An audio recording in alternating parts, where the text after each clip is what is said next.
반갑습니다. 잘 지내셨어요? 오늘 우리 5과죠? 펴봅시다. 5과 제목이 뭐예요? 마음의 기능과 상호관계. 이 상호관계라는 게 뭐냐면 마음을 어떻게 먹느냐에 따라서 하늘과 땅의 거리가 달라진다는 거예요. 하늘과 땅이 멀리 있고 가까이 있을 수 있는 방법이 뭐냐? 내 마음에 달려있는 거예요. 그죠? 거기에 마음과 하늘, 마음과 땅의 상호관계예요. 마음을 어떻게 먹느냐에 따라서 하늘이 굉장히 가까워지고 하나님 나라가 가까워지고 한없이 멀어질 수도 있다는 거예요. 그러니까 마음이 얼마나 중요한 건지 아시겠죠? 예? 하늘나라에 절대거리가 있는 게 아니라는 거예요. 오늘도 내가 마음먹기에 따라서 칵 죽어버리고 싶기도 하고, 아니지! 내가 하나님께로 나가야지! 하고 벌떡 일어나서 하나님 품에 안길 수도 있고, 그 엄청난 차이가 어디에 있느냐? 마음에 있대, 마음. 이 마음의 무서운 것을 알아야 돼요. 그래서 거기 부제가 나와 있죠. 세상 생각이 빠져야 하늘나라가 가까워진다. 그러니까 마음에서 세상 생각이 빠져나가면 하늘나라가 가까워지는 건데, 우리는 어떻게 생각하냐면 마음의 세상 생각을 가득 채워놓고 그것을 해결하기 위하여 하나님을 찾는 거잖아요. 그죠? 그렇죠. 마음에서 세상 생각을 빼내야 되는 거잖아요. 그래야 하늘나라와 가까워지는 건데, 우리는 마음의 세상을 꽉 담고 그것을 이루어 달라고 하나님께 나가서 기도하니까 그게 뭐냐면 하나님이 주인이 아니고 내가 주인이 된 거죠. 내 욕심이 주인이 되고 하나님을 도구로 삼은 것인데, 우리는 이걸 신앙이라고 생각한다는 거예요. 그거는 신앙이 아닌 거예요. 더 정확한 말로 학문적인 용어로 바꾸자면 그건 신앙이 아니고 종교성이라는 거예요. 영성이 아니라 종교성이라는 거예요. 내가 주님이 되고 주님이 나의 종이 되는 것, 그것은 영성이 아니다, 신앙이 아니다, 종교성이다. 즉 내 욕심을 위하여 신의 이름을 부를 뿐 온전한 신앙이 아니다. 진정한 영성은 내 마음에서 세상을 비워가는 거다. 그래서 내가 하나님께 붙들리는 거다. 그런 얘기죠. 이런 삶에서 이제 벗어나야 되는 거죠. 이게 잘못된 신앙 개념, 종교성을 영성이라고 착각하는 데서 벗어나기 위해서 뭘 배워야 되느냐? 마음을 배워야 되는 거예요. 마음. 그래서 우리가 마음을 지금 배우고 있는 것이에요. 자, 우리 다음 페이지로 가봅시다. 어떤 사람이 꽃을 잘 키우고 싶어가지고 전문가한테 가서 어떻게 하면 꽃을 잘 키울 수 있나요? 그랬더니 물과 비료를 잘 주시면 됩니다. 그래서 아, 그렇구나 해서 물과 비료를 열심히 줬는데 꽃이 죽었다. 그 얘기요. 왜냐하면 햇빛과 바람이 없는 곳에서 물과 비료만 잘 주었기 때문에. 분석을 해봤더니 그렇더라는 거죠. 열심히 노력을 했는데 제대로 알지 못해서 식물을 죽이게 되었다.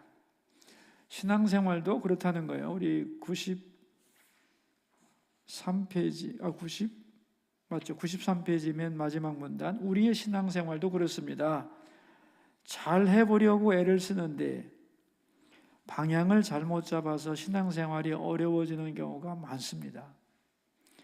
그렇다면 신앙생활에 실패하는 이유가 무엇일까요? 자, 같이 읽어요. 가장 큰 이유가 마음 관리를 잘 못해서입니다. 우리는 외적인 행동을 규제하기 위해서 많은 노력을 합니다.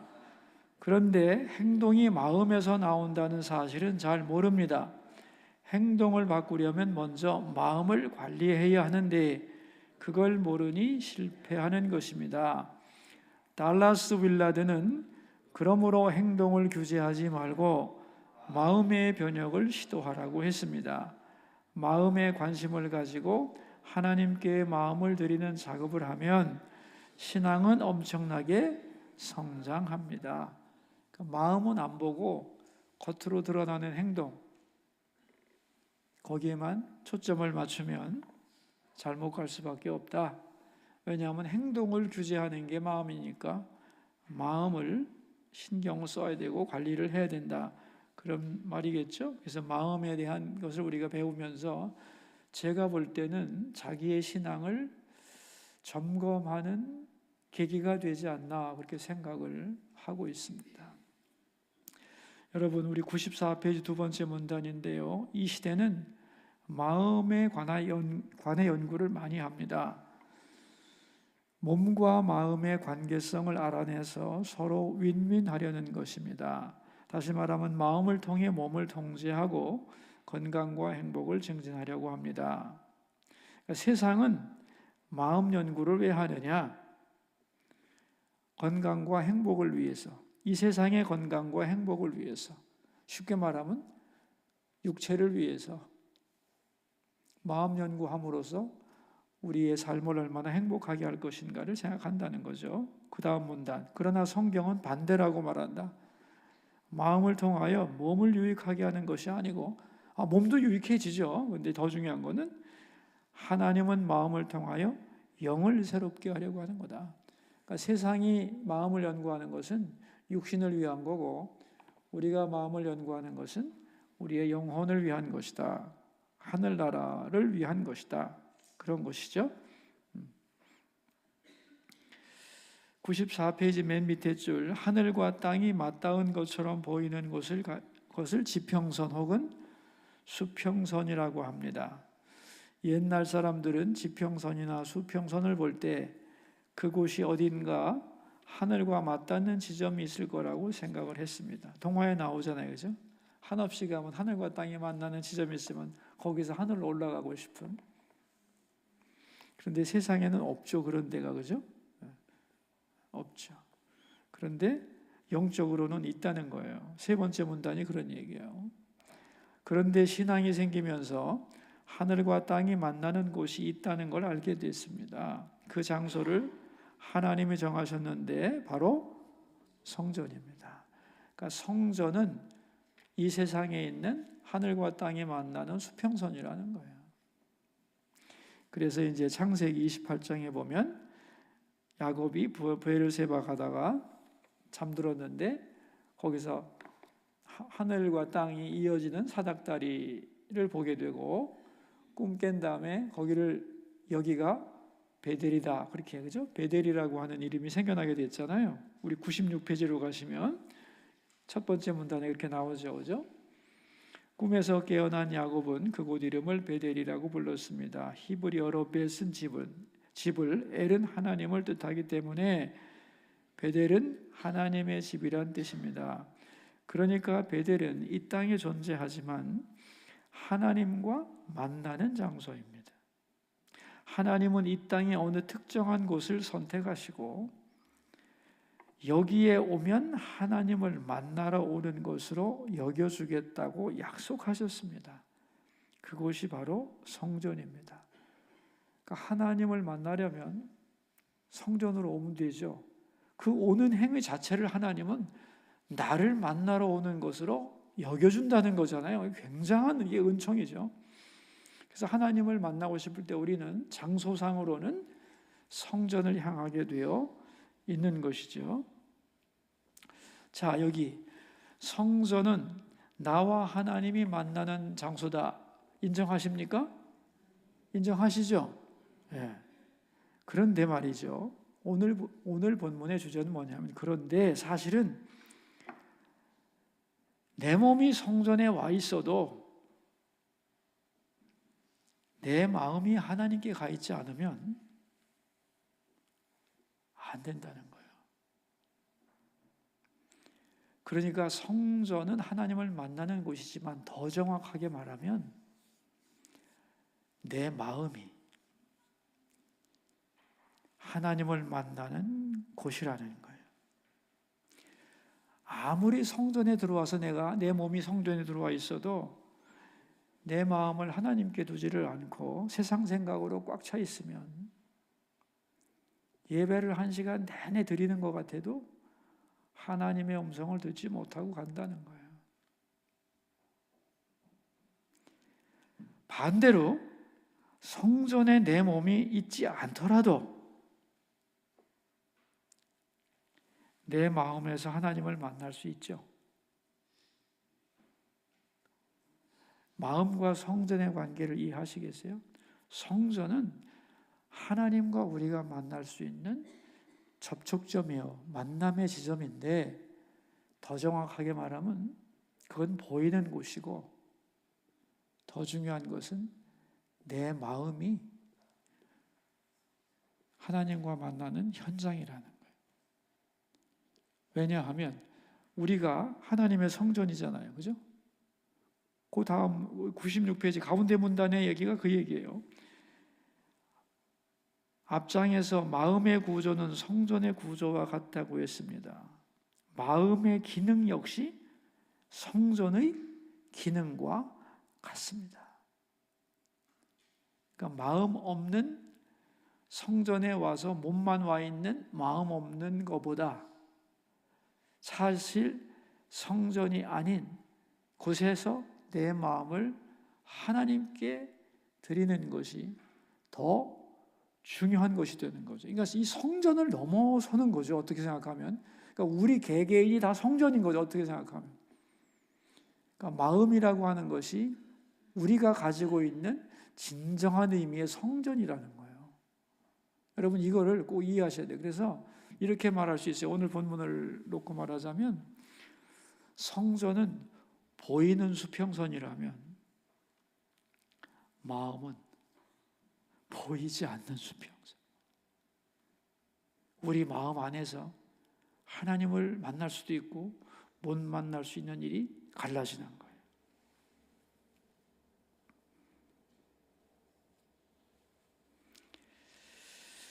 자, 우리 96페이지 밑에서 셋째 줄, 마음은 보이지 않는 수평선입니다. 성전에서 어떻게 하나님을 만날 수 있습니까?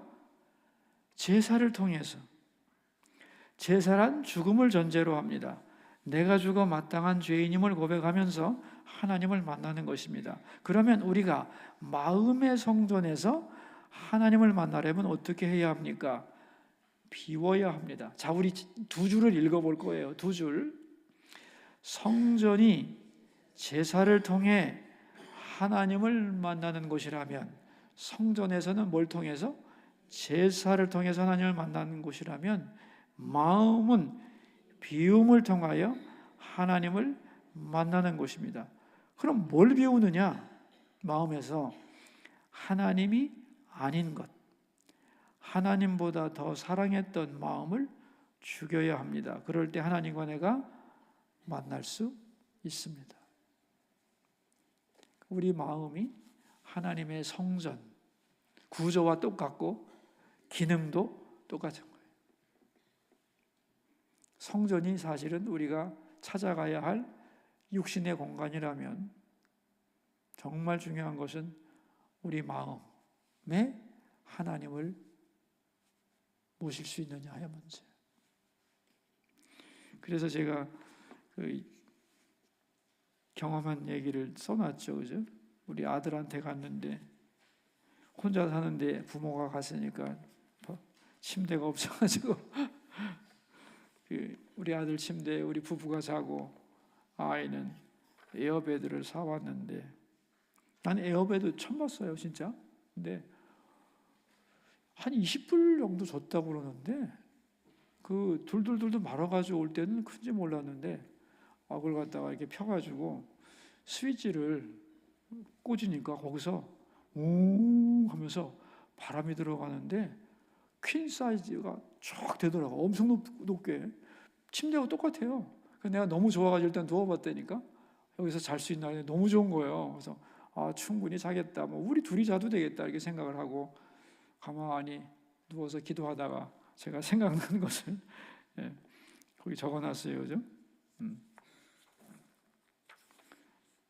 98페이지 셋째 줄. 자, 우리 같이 한번 읽어봅시다. 침대 윗부분을 하늘이라 하고 바닥을 땅이라고 해보자. 바람이 가득 들어가 있을 때는 하늘과 땅이 멀어지는구나. 반대로 바람이 빠지면 하늘과 땅이 달라붙는다. 내 마음에 세상을 향한 생각이 가득하면 하나님과 나는 멀어지고, 내 마음에서 세상 생각이 다 빠져나가면 그제야 하늘과 땅이 만나는구나. 하늘과 땅이 왜 못 만나는가? 하나님이 안 계셔서? 하나님이 만나주지 않아서? 아니다. 내 마음이 세상에 대한 바람으로 가득 차 있어서 하나님을 만나지 못하는 것이다.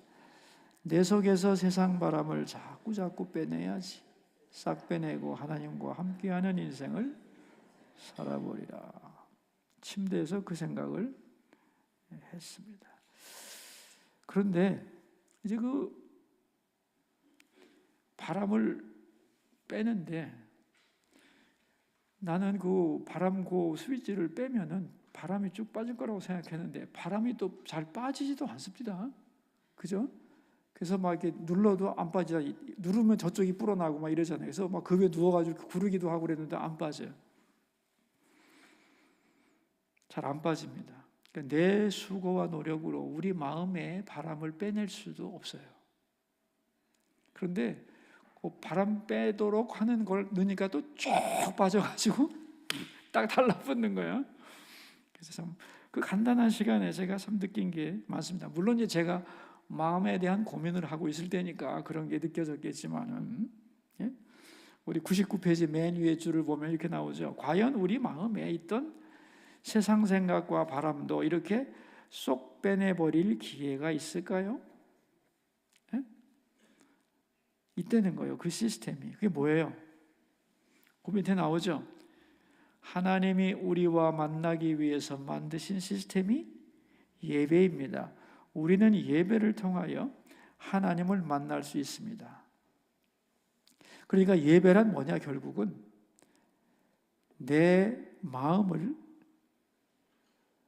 마음에서 바람을 빼내는 시간이죠. 그죠?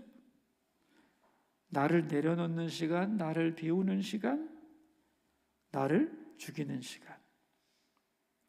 내 마음에 있는 세상에 대한 바람을 빼는 시간. 그죠? 내 힘으로는 못 빼지만 예배를 통하여 세상 바람이 빠지게 되는 거죠. 그럼 잘못된 예배가 뭐냐? 세상 바람을 가득 안고 들어와서 이렇게 해달라고 그러는 게 잘못된 예배죠. 그래서 우리 예배 배웠잖아요. 그죠? 예배의 목적은 세상을 비우고 하나님으로 채우는 시간이라고. 우리 주일날 들은 기억이 날 겁니다. 그래서 이게 예배 중에서 그럼 잘된 예배, 올바른 예배, 영적 예배가 뭐냐? 그 성경 구절이 있잖아요. 그죠? 그리고 그 밑에 영적 예배, 진정한 예배, 살아있는 예배를 드려야 하는데 그 방법은 우리 몸을 산제물로 드리는 것이다. 너희 몸을 하나님이 기뻐하시는 거룩한 산제물로 드리라. 이는 너희가 드릴 영적 예배니라. 그런데 산제물이란 말이 성립이 안 한다는 거예요. 제물은 죽여서 드리는 건데 산제물이 있을 수 있는가? 그렇다는 거예요. 우리가 예배 드릴 때 우리 몸은 살아있잖아요. 그런데 제물이잖아요. 그러니까 반드시 뭔가가 죽어야 되는 거잖아요. 그죠? 그래서 100페이지를 보시면 이걸 종합적으로 정리를 해놨어요. 이 첫째 줄에 다시 말하면 내 몸과 의식은 살아있잖아요. 그러나 내 육신의 생각, 내 옛사람은 하나님 앞에 죽어야 한다는 뜻입니다. 그래야 산제물이 되고 영적인 예배를 드릴 수 있다. 예배는 산제물로 하나님께 나를 드리는 거다. 그러니까 내 속에 있는 뭐가, 나의 몸은 살아있고 의식은 살아있지만, 그죠? 생각 다 하지만 뭔가 죽어야 된다는 거잖아요. 그럴 때 진정한 예배를 드릴 수 있는 거잖아요. 그러면 내가 구체적으로 죽는 방법이 뭐냐 이거예요. 예배 중에 반드시 죽어야 되는 거잖아요. 올바른 예배, 영적 예배는. 그죠? 그럼 내가 죽는다는 게 뭐냐 도대체? 어떻게 죽어야 되느냐 이거예요. 여러분, 이게 예배 순서로 말하면 참회의 시간이에요.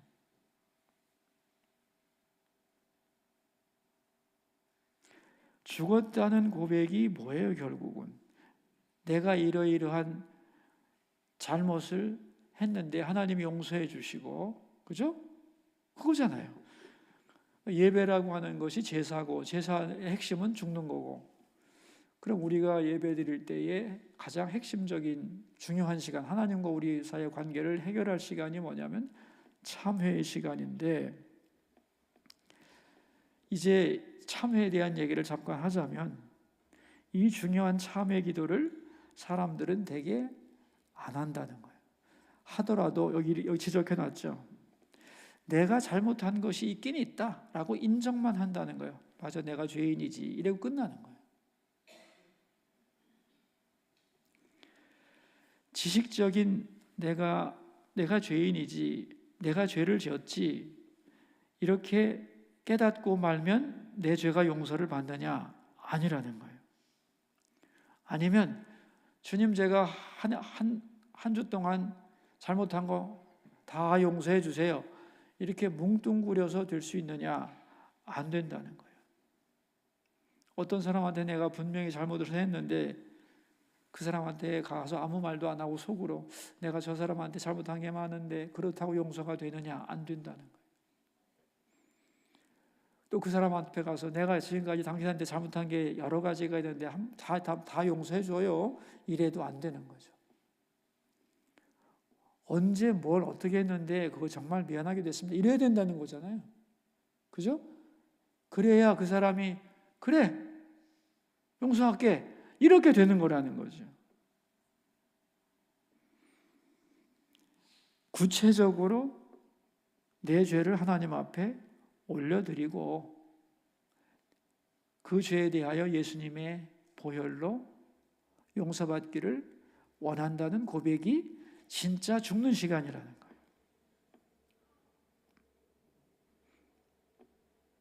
그래서 참회의 시간에 반드시 우리는 한 주간에 모든 걸 다 할 수는 없지만 가장 중요한 나와 하나님과의 가로막혔던 부분에 대한 죄 용서를 받아야 되는 거잖아요. 그게 죽는 시간인데 참회의 시간에도 참회를 덜렁덜렁하고 안 하니까 안 죽는 거예요. 여러분, 유명한 얘기가 있습니다. 마틴 루터가 카톨릭 신부였잖아요, 원래.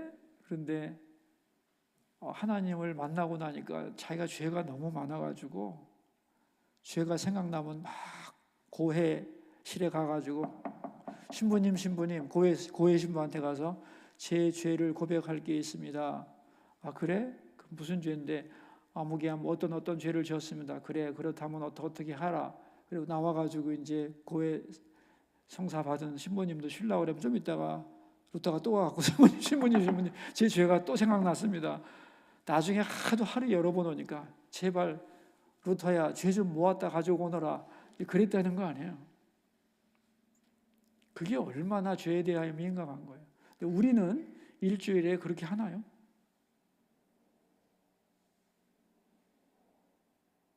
안 하잖아요. 우리 101페이지 두 번째 문단이 바로 그 얘기예요.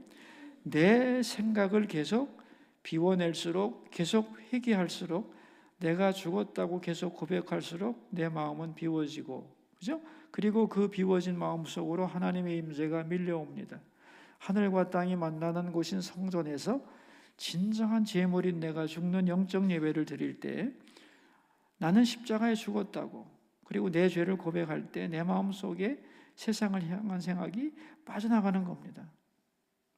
그러니까 예배라고 하는 것은 우리 마음 속에 있는 세상 생각을 뽑아내주는 기계와 같은 것이고, 그 시간에 우리는 정확하게 말하자면 회개를 정확하게 해야 된다. 그게 정확하게 죽는 시간이라는 거예요. 근데 참회의 시간에도 참회를 안 하고, 현대 기독교인들은 참회가 별로 없습니다. 그냥 예배를 드릴 뿐이죠. 그래서 눈물도 없고 감격도 없어요.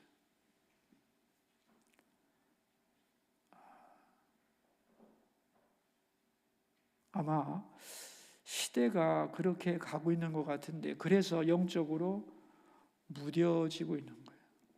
여러분이 한번 스스로 생각을 해보세요. 내가 언제 하나님 앞에 내 마음에 이런 여러 가지 갈등과 죄에 대하여 고백하며 그리스도의 피로 씻어달라고 했는가? 되게 형식적인 걸 거예요. 구체적으로 죽지 않는 거예요.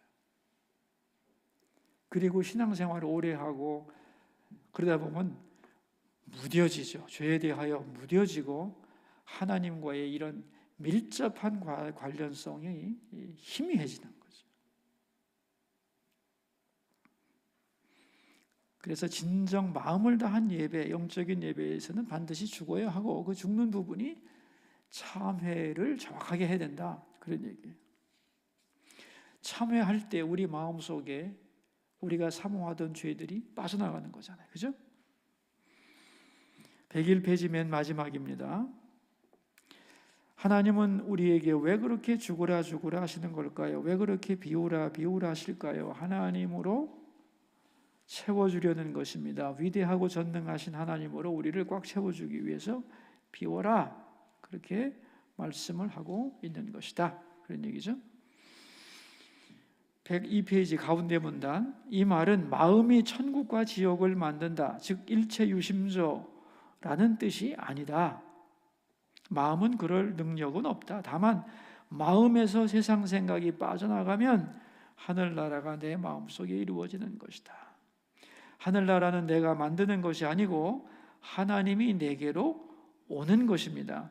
하나님과 나를 분리했던 모든 죄와 세상 생각이 빠져나갔을 때 주님 나라가 임하는 것입니다. 지금 성전과 마음의 관계를 얘기하고 있는 거예요. 그리고 진정한 성전은 우리 마음이에요. 우리 마음이 주님을 만날 때 그게 진짜 하늘나라를 경험할 수 있는 거죠. 그래서 여러분 기억나시죠? 천국은 세 종류가 있다고, 그죠? 들은 기억 나요? 마음 천국, 그죠? 마음의 천국이 이루어지는 거. 그 다음에 죽어서 가는 천국, 그리고 내가 사는 환경을 천국으로 바꾸는 작업. 자, 이 중에서 제일 중요한 게 뭐라고 그랬어요? 예? 마음의 천국이에요. 마음의 천국을 경험한 사람이 가는 게 죽어서 가는 천국이에요. 그리고 마음의 천국을 경험한 사람이 할 수 있는 게 또 내 주변의 삶을 천국처럼 만드는 거예요. 그죠? 이게 안 돼 있는데 무슨 놈은 내 마음이 지금 지옥인데 무슨 놈은 내 환경을 천국으로 만들겠어요? 안 되는 거예요. 우리 103페이지 맨 위에 찬송가 가사 다음에 내 마음에 있던 죄짐을 내려놓을 때 하늘나라가 임하는 거죠. 내 마음에 있던 죄짐 또는 세상 생각과 욕심 이런 걸 내려놓을 때 멀리 뵈던 하늘나라가 내 마음속에 이루어지는 거예요. 그 밑에 줄, 우리 몸이 성전에 있어도 제대로 제사 드리지 못하면 하나님이 성전을 무너뜨리잖아요. 그죠? 그죠? 마음이 세상 것으로 가득 차 있으면 하나님도 우리 마음에 계실 수 없습니다. 비록 보이는 성전이라 할지라도 우리의 마음이 딴 걸로 차 있으면 하나님이 우리를 만날 수가 없는 거예요. 내 마음 속에서 세상을 내려놓고 십자가에 죽고 하나님만 바라보면 하나님과 접촉하게 됩니다. 그러나 세상에 대한 미련과 애착과 염려와 사랑을 버리지 못하면 하나님이 나와 함께 하실 수 없습니다. 그 밑에 줄, 이 모든 과정이 내가 어떤 마음을 갖느냐에 달려있다는 것을 알아야 합니다. 그래서 더 쉽게 설명해 놓은 게 풍선이죠. 그죠? 마음은 마치 커다란 풍선과 같아서 그 안에 바람이 빠져야 하늘과 땅이 가까이 붙을 수 있다고 했습니다. 여러분 풍선 불다가 바람을 쭉 빼고 들이마시면 풍선이 쫙 붙잖아요. 그죠? 바람이 빠지만 붙는 거예요. 자, 마지막 문단입니다. 마음의 상호작용이란 마음 속에서 이루어지는 하늘과 땅의 상호관계를 의미합니다. 마음 속에서 세상 생각이 빠져나가는 만큼 하늘나라는 가까워집니다. 반대로 세상 생각으로 꽉 차 있을 때 하늘과 땅은 멀어집니다. 외부 상황은 변화가 없어요. 똑같아요. 그런데 마음이 바뀌면 마음에 따라서 하늘나라가 가까워지고 하늘나라가 멀어지기도 해요. 그죠? 세상에 하늘나라가 가까워지고 먼 것이 마음에 달려있다니. 그게 마음의 신비라는 거예요. 성전을 통해서 배우게 된 하나님과의 만남의 법칙이 우리의 마음으로 들어와서 우리의 마음에 따라서 하늘나라가 멀어지기도 하고 가까워지기도 하는 겁니다. 104페이지입니다. 그러니까 맨 위에 줄 하늘이 멀다고 말하면 안 됩니다. 하늘이 먼 이유는 뭐냐면 내 마음이 세상 생각으로 꽉 차 있는 게 문제다. 마음을 통하여 내가 있는 이곳을 하늘과 연결된 장소로 만들어갈 수 있습니다. 지금 이곳이 하늘나라 될 수 있다는 거예요. 여러분, 이 형편 이 속에서 조금 전에는 나 정말 이대로는 못 살아, 내 이 상황에서는 더 살 수 없어 라고 생각했던 마음을 바꾸면 여기가 하늘나라가 될 수 있는 거예요. 무섭죠? 그게 마음의 기능이고 마음의 능력이고 마음의 비밀입니다. 우리 두 번째 문단 밑에서 세 줄, 그럴 때 하늘과 땅이 맞닿아 한 점에서 만납니다. 이 성전의 기능이 우리 개인의 마음에서 일어납니다. 참으로 놀라운 비밀입니다. 자, 우리 마지막 문단 같이 읽읍시다. 하늘이 멀리 있는 것도 아니고 앞으로 오랜 후에 이루어지는 것도 아닙니다.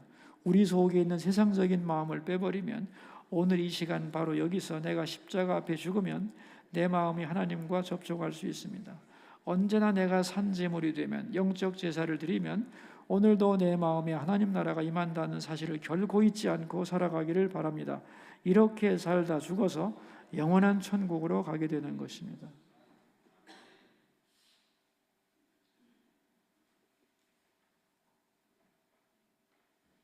우리 마음 속에서 천국을 맛보려면 그게 꼭 경험되어야 하는 건데, 이 세상을 살 때, 그죠? 하나님보다 더 사랑하는 것이 없어야 되고, 그죠? 그것을 십자가 앞에서 죽이면 되는 거죠. 여러분, 십자가는 어떻게 생각하시면 되냐면, 저 십자가가 문입니다. 문. 내가 들어가야 할 문입니다. 그리고 십자가 뒤로는 하늘로 향한 대로가 열려 있습니다. 저는 여러분이 십자가를 그렇게 이해해 주기를 바라요. 그게 성경적입니다. 지극히 성경적입니다. 십자가는 내가 통과해야 할, 주님 나 죽었습니다 하고 통과해야 할 문이고, 저 십자가 뒤에는 하나님 보좌로 향하는 길이 쫙 나 있다. 우리가 하나님께 우리의 마음을 올려드리려면 어떻게 하면 돼요? 십자가를 통과하면 돼요. 저 앞에서 내가 죽었다고 고백하면서 저걸 붙잡고 저 문을 열면 우리 마음이 하나님께로 가는 거예요. 그것을 이제 예배와 더불어 함께 살펴봤습니다. 자, 그럼 우리 기도 한번 읽어보죠. 기도 우리 읽어보고 문제 풀어봅시다. 하나님 아버지, 마음의 기능이 무엇인지 바로 알게 하소서. 내 마음은 보이지 않는 수평선입니다. 내 마음에서 세상의 생각이 빠져나가면 하나님 나라가 임하고 세상 생각으로 가득하면 하나님 나라는 멀어집니다. 내가 십자가에서 죽은 만큼 내 마음에서 세상 생각이 빠져나갑니다. 그러므로 환경을 탓하지 말고 십자가 앞에서 잘 죽게 하시고 하나님으로 충만해지게 하옵소서. 이 신비한 메커니즘을 잊지 않게 하옵소서. 묵상 질문 1번. 우리가 성경을 통해 마음을 연구하는 이유는 뭐예요? 성경은 마음을 연구하는 이유가 뭐라고 그랬어요? 영을 새롭게 하기 위해서, 하나님과 연결되기 위해서 우리는 마음을 연구한다. 반면에 세상은 마음을 연구해가지고 육신의 건강과 이 세상의 행복을 추구한다. 전혀 같은 마음을 연구해도 목적이 반대죠. 그럴 수밖에 없는 것은 세상은 세상밖에 모르니까. 그죠? 세상은 세상밖에 모르니까. 우리는 하나님이 제일 소중하니까. 마음은 세상으로도 가게 할 수 있고 하늘나라도 가게 할 수 있는 굉장히 중요한 기제이기 때문에. 2번, 마음의 기능은 무엇인가요? 성전의 기능과 같다. 성전의 기능과 똑같다. 성전은 보이는 수평선이고 마음은 보이지 않는 수평선이다. 성전에서는 제사가 드려진다. 마음에서는 뭐가 드려져요? 십자가 앞에서 죽는 작업, 자기 죄를 회개하는 작업. 그죠?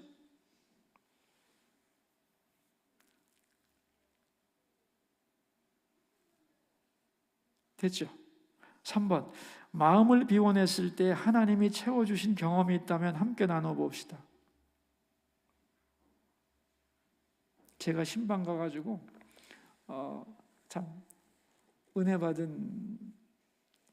때가 되게 거의 다 은혜를 받아요. 사실은 내가 은혜를 끼치러 가지만 사실은 다 받고 오는데, 어느 분이 얼마나 이게 고민이 많을까, 힘들까, 마음이 무거워서 갔는데, 제가 이렇게 얘기를 나누다가 우리 찬송 부릅시다 그랬더니 좋아요, 찬송 불러요 그랬더니 목사님 이 찬송을 부릅시다 이러는 거예요.